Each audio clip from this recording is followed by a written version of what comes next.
고린도전서 10장 14절에서 11장 1절까지 말씀으로 우리에게 주시는 하나님의 말씀에 함께 은혜 받기 원합니다. 바울 사도는 이스라엘의 조상들 그 광야에서 하나님의 구원의 은혜를 받았지만 우상을 숭배하다가 하나님을 시험하다가 원망하다가 오늘 그들이 그 광야에서 멸망당한 것을 말씀하며 오늘 우리가 그들을 본보기로 삼아야 한다라고 그와 같이 말씀하였습니다. 그들을 본보기로 삼아서 무엇을 하느냐? 오늘 14절에 말씀하기를 그런즉 내 사랑하는 자들아 우상 숭배하는 일을 피하라라고 말씀합니다. 즉 우리는 하나님을 섬기는 자들이지 우상을 섬기는 자들이 아닌 줄 믿습니다. 그래서 우상 숭배하는 일을 피하고 오직 하나님만을 경외하고 하나님만을 섬기는 자가 되어야 마땅한 것입니다. 그래서 바울은 이제 우상 숭배의 일이 무엇이냐라고 말씀을 하는데 그 우상 숭배하는 일은 단지 우상 앞에서 절하는 것뿐만이 아니라 우상 숭배에 사용된 그 제물을 먹고 마시는 것도 우상 숭배에 함께하는 일이다라고 말씀합니다. 일전에 바울은 앞에서 우상의 제물을 먹는 것은 아무것도 아니다라고 말씀을 하였습니다. 왜냐하면 모든 음식은 하나님께로부터 왔기 때문에 우상의 제물을 먹는 것도 하등 죄가 될 것은 없다라고 말씀하였습니다. 그러나 오늘 본문에서는 또 다른 관점에서 말씀해 주시는데 그 우상의 제물을 먹는 것은 아무 일도 아니지만 오늘 그 우상의 제물을 먹는 그 행위 속에서 어떠한 일이 있느냐라는 것을 말하여 주고 있습니다. 오늘 16절, 17절 같이 함께 읽습니다. 우리가 축복하는 바 축복의 자는 그리스도의 피에 참여함이 아니며 우리가 떼는 떡은 그리스도의 몸에 참여함이 아니냐. 떡이 하나요 많은 우리가 한 몸이니 이는 우리가 다 한 떡에 참여함이니라. 아멘. 오늘 이 말씀은 무엇을 말하냐면 성찬식을 의미하는 것이죠. 그래서 축복의 자는 그리스도의 피에 참여하는 것이고 떡을 떼는 것은 그리스도의 몸에 참여하는 것이다 라고 말씀합니다. 오늘 그 떡이나 또는 포도주나 이것은 그냥 음식에 지나지 않는 것이에요. 그렇지 않습니까? 우리가 평소 먹는 음식에 지나지 않는데 오늘 성찬식을 행할 때는 어떠한 의미가 있냐면 예수님께서 십자가에 달려 돌아가시기 전에 제자들과 최후의 만찬을 하시면서 제자들에게 떡을 떼어 나누어 주시면서 이것은 내 몸이니 받아서 먹어라. 또 잔을 나누어 주시면서 이것은 내 피니 마시라라고 말씀하신 거예요. 즉 그 떡과 잔에 즉 예수님의 몸과 예수님의 피, 예수님의 생명을 우리에게 주시는 것을 기념하게 하여 주셨다라는 것이죠. 그래서 저와 우리 성도님들이 성찬식에 참여할 때는 무엇을 기억해야 되냐면 그 떡을 먹을 때 그것은 그냥 떡이 아닌 것이죠. 그 잔을 마실 때 그냥 잔이 아니라 우리는 나를 위하여서 십자가에 죽으신 예수님, 나를 위하여 생명의 피를 내어주신 예수님과 함께 연합한다라는 것을 우리는 기억해야 되는 것입니다. 나에게 생명을 주시는 예수님의 그 은혜와 사랑을 알고 감사하며 주님과 함께 연합하는 자리가 바로 성찬식의 자리가 되는 거예요.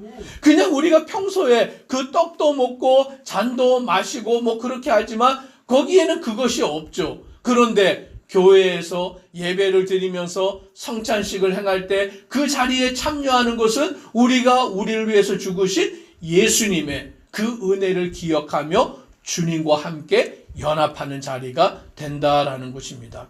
이와 마찬가지로 우상에게 제사를 드리고 그 우상에게 제사를 드리고 난 뒤에 먹는 그 재물의 문제가 어떤 것이냐라고 할 때에 바로 이와 마찬가지다라는 거예요.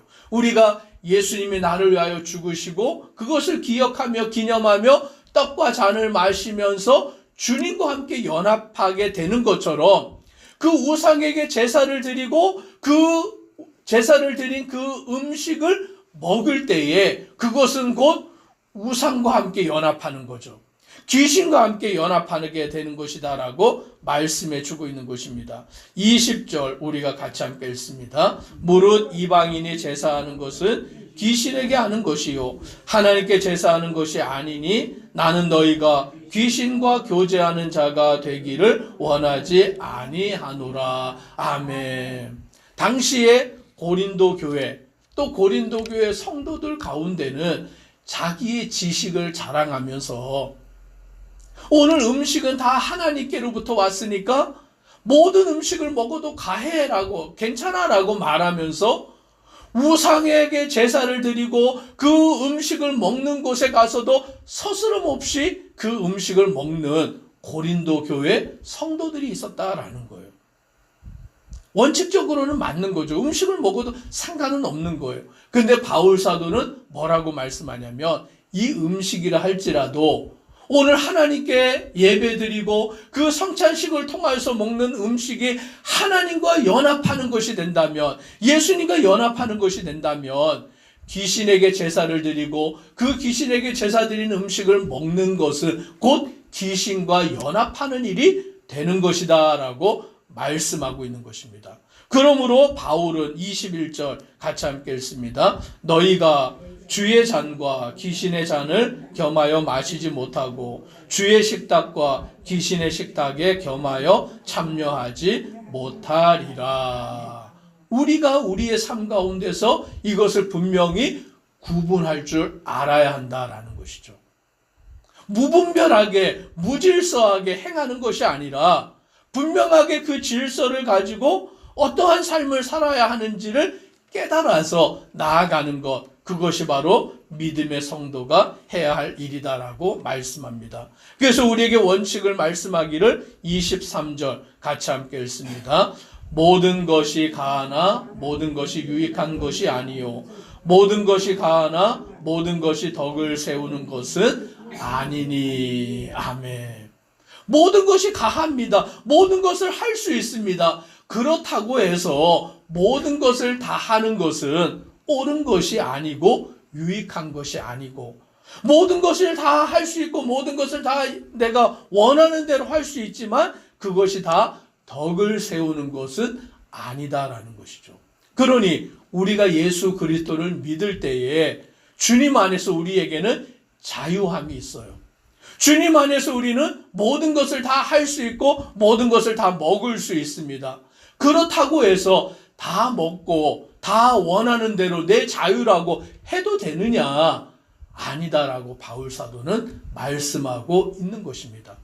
그것이 다 유익한 것이 아니기 때문이고 그것이 다 덕을 세우는 것이 아니기 때문인 거예요. 그래서 우리가 믿음이 연약할 때는 내가 원하는 대로 하며 살아갔겠지만 이제 믿음이 자라서 성장한 자가 되었을 때, 성숙한 자가 되었을 때 우리의 삶의 방식이 어떠해야 하느냐라는 거예요.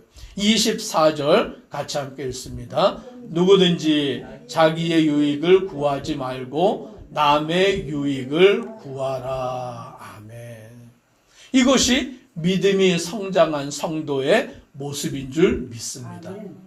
믿음이 어릴 때는, 어린아이와 같을 때는 누구 중심이에요? 다 자기 중심이에요. 자기가 옳은 것 같고 자기가 하는 것이 다 맞는 것 같고 자기 원하는 대로 해야 직성이 풀리고 막 그렇게 살아왔던 것이 어린아이일 때의 신앙의 모습인 것입니다. 그런데 믿음이 자라나고 하나님의 뜻을 깨닫게 되고 주님을 닮아갈 때에는 어떠한 삶을 살아가냐면 자기의 유익을 구하는 것이 아니라 남의 유익을 구하며 살아간다라고 말씀해 주고 있는 것입니다. 오늘 저와 우리 성도님들이 남의 유익을 구하는 자 되기를 주님의 이름으로 축복합니다. 내 자유야. 내가 하고 싶은 대로 할 수 있어. 그렇게 말하는 것은 어린아이고, 내가 아니라 다른 사람의 신앙을 위하여서, 다른 사람의 믿음을 위하여서, 다른 사람의 그 일들을 위하여서 행하는 것, 그것이 바로 믿음의 성도의 마땅한 바다라고 말씀해 주고 있는 것입니다. 그래서 바울 사도는 뭐라고 말씀하냐면, 만약에 시장에서 음식이 판다면 그것이 제사에 드린 음식이어도 양심에 위하여 묻지 말고 먹어라. 또 불신자 중에 누가 너를 청하여서 음식을 대접한다며 양심을 위하여 묻지 말고 먹어라. 그것을 먹을 수 있는 자유가 있다라고 말합니다. 그런데 만약에 누군가 이것이 제사 드린 음식이다, 우상에게 제사 드린 음식이다라고 말하였다면 그 양심을 위하여서는 그것을 먹지 말아라라고 말씀합니다. 왜냐하면 남의 믿음을 위해서, 남의 유익을 위해서, 나는 먹을 수 있지만, 먹을 자유가 있지만, 내가 그것을 먹었을 때에 누군가가 시험에 든다면, 누군가가 낙심에 빠진다면 그것을 먹지 않는 것이 옳다라고 말하는 것이죠. 그래서 바울은 내가 죽을 때까지, 내가 영원토록 고기를 먹지 않겠다라고 그렇게 말하는 것이죠. 먹어도 되지만, 먹을 수 있는 자유가 있지만 남의 유익을 위하여서 그것을 그는 참겠다라고 말씀합니다. 그러면서 우리에게 이제 뭐라고 말씀하시느냐, 31절 같이 읽습니다. 그런즉 너희가 먹든지 마시든지 무엇을 하든지 다 하나님의 영광을 위하여 하라. 아멘. 최종적인, 우리가 먹는 것에서 마시는 것에서 무엇을 하든지 간에 결국에 우리는 무엇을 위해서 하는 것입니까? 하나님의 영광을 위하여서 하는 일이 되는 거예요.